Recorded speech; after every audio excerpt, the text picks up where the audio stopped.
Bien-aimés, aujourd'hui dans notre rubrique « Bonne question », nous allons aborder 3 questions sur Noël. Certains vont dire « Oh, mais Noël s'est passé ». Bien-aimés,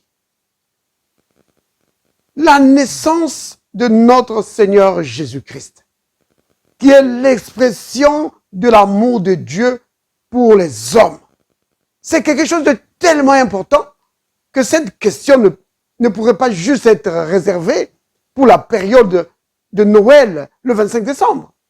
C'est tellement important que nous devons nous souvenir de cela tous les jours.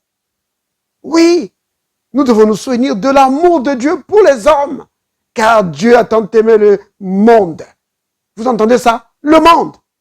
Donc les hommes, ceux qui ne sont pas dignes d'être aimés. Dieu a tant aimé les hommes qu'il a donné son Fils, afin que quiconque croit en lui ne périsse point, mais qui ait la vie éternelle. Alléluia. Béni soit le nom du Seigneur. Amen. Bienvenue à la table du Seigneur. Yeah! Alors, bien-aimés, la première question que nous allons aborder, c'est celle-ci. Le Seigneur Jésus-Christ était-il né le 25 décembre? La réponse à cette question, c'est non. Jésus n'est pas né le 25 décembre. En fait, la naissance du Seigneur Jésus-Christ pourrait être déduite d'une manière approximative en se basant sur la naissance de Jean-Baptiste. Il y a 2 éléments dans la naissance de Jean-Baptiste qui peuvent nous amener à déterminer la période de la naissance du Seigneur Jésus-Christ. Le livre de Luc, au chapitre 1, nous dit, donc notamment au verset 6, que Zacharie, le père de Jean-Baptiste, était de la classe de Abia et que c'était leur tour de servir dans le temple. C'est lors de ce service que Jean-Baptiste, que le père de Jean-Baptiste, donc Zacharie, a été visité par l'ange. Or, en se basant sur le livre de 1 Chronique, au chapitre 24, au verset 10, nous voyons que la classe d'Abia, c'était la classe, la 8e classe, selon l'ordre établi par le roi David. Donc, par des calculs, nous pouvons établir que Zacharie, le père de Jean-Baptiste, a rencontré l'ange dans le temple aux environs du mois de novembre, si on se base sur notre calendrier. Et après cela,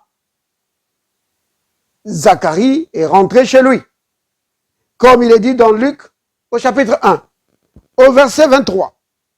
Il est dit ceci: lorsque les jours de service furent écoulés, il s'en alla chez lui. Verset 24, donc de Luc 1.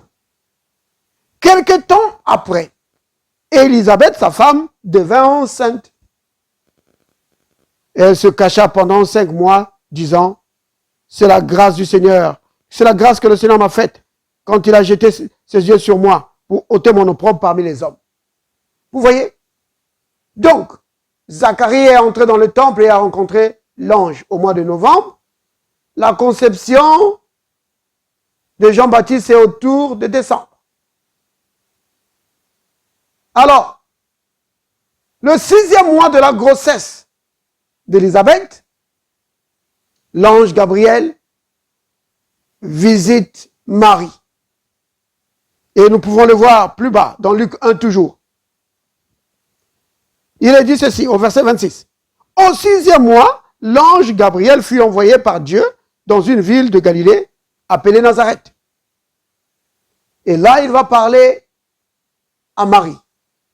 Et il va annoncer à Marie que, au verset 36, l'ange dit à Marie, voici Élisabeth, ta parente, a conçu elle aussi, un fils en sa vieillesse. Et celle qui était appelée stérile est dans son 6e mois. Vous voyez? Donc, juste à ce moment-là. Donc, on peut déduire, sur la base de cette écriture, que entre la naissance de Jean-Baptiste et la naissance du Christ, il y a à peu près 6 mois. Donc, si alors, on peut dire que la conception de Jean-Baptiste, c'était à peu près autour du mois de décembre, janvier. On peut estimer que la naissance de Jean-Baptiste est aux environs du mois de septembre.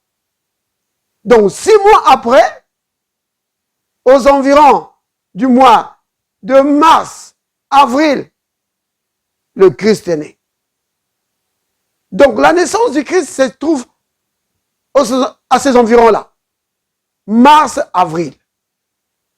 Et mars, avril, c'est le mois de la naissance des agneaux. Et Jésus, c'est l'agneau de Dieu qui ôte le péché du monde. Comme Jean-Baptiste l'a dit dans Jean chapitre 1 au verset 29. Vous voyez? Donc, on peut, comme cela, en se basant sur ces deux éléments de la vie de Jean-Baptiste, déduire d'une manière approximative la période de la naissance du Christ. Donc, ce n'était pas le 25 décembre. Alléluia. Béni soit le nom du Seigneur. La deuxième question que nous allons aborder, c'est celle-ci. Pourquoi alors le 25 décembre? Qui a décidé du 25 décembre? Qui a établi cette date? Bien-aimés, la date du 25 décembre a été décidée par le pape Libère en 354 de notre ère, donc au 4e siècle. C'est lui qui a décidé du 25 décembre. En fait, il a choisi la date du solstice d'hiver. La fête du solstice d'hiver était une fête païenne.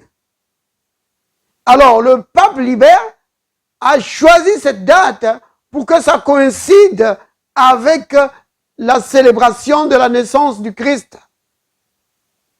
Maintenant, quelqu'un va dire, mais le solstice d'hiver, ce n'est pas le 25 décembre, c'est le 21 décembre. Oui, c'est vrai. Il y a donc un écart entre la naissance du Christ et le solstice d'hiver. Pourquoi? Ça, c'est à cause du changement de calendrier. Parce que à l'époque où le pape Libère a choisi la date de la naissance du Christ, c'était sous le calendrier de Jules César. Et au XVIe siècle, un autre pape qui s'appelait Grégoire, le pape Grégoire a décidé de changer de calendrier. Et c'est un calendrier qu'on appelle le calendrier grégorien.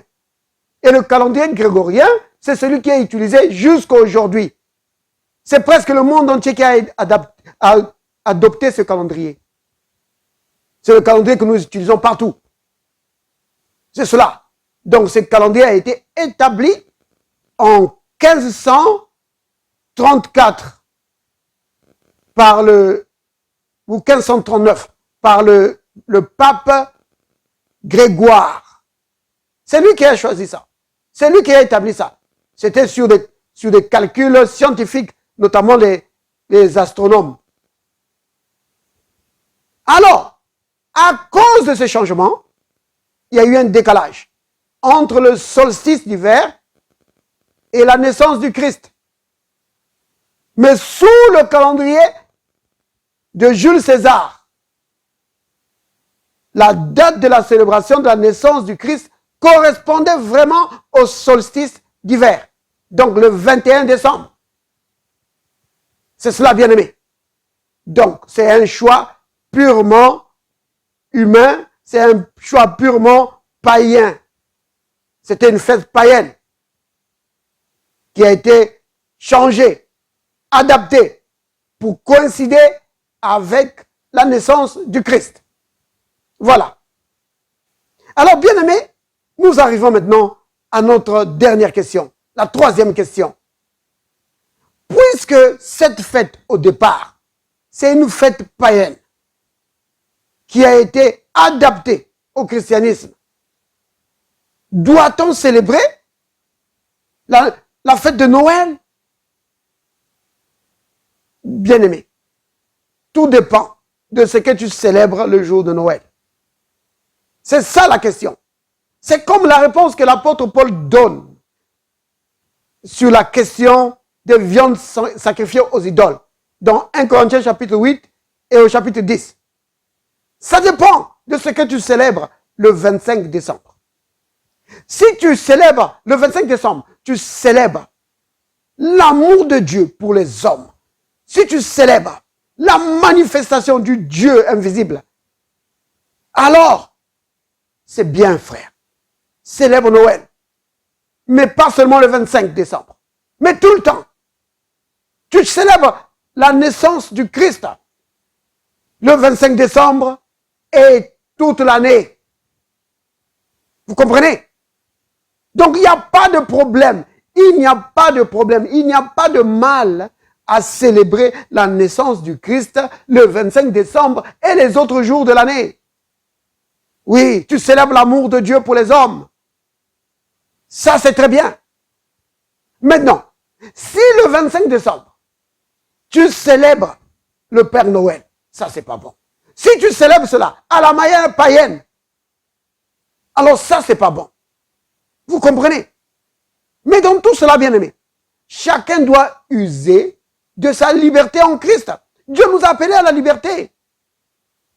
Que celui qui célèbre ne méprise pas celui qui ne célèbre pas. Et celui qui ne célèbre pas ne méprise pas celui qui célèbre. Vous comprenez? Chacun se réjouit dans le Seigneur et selon sa conscience. Soyez bénis, bien-aimés. Père, merci pour le Christ. Oui, l'agneau de Dieu qui ôte le péché du monde. Le grand roi qui nous a visités. Le roi victorieux qui nous a communiqué sa victoire.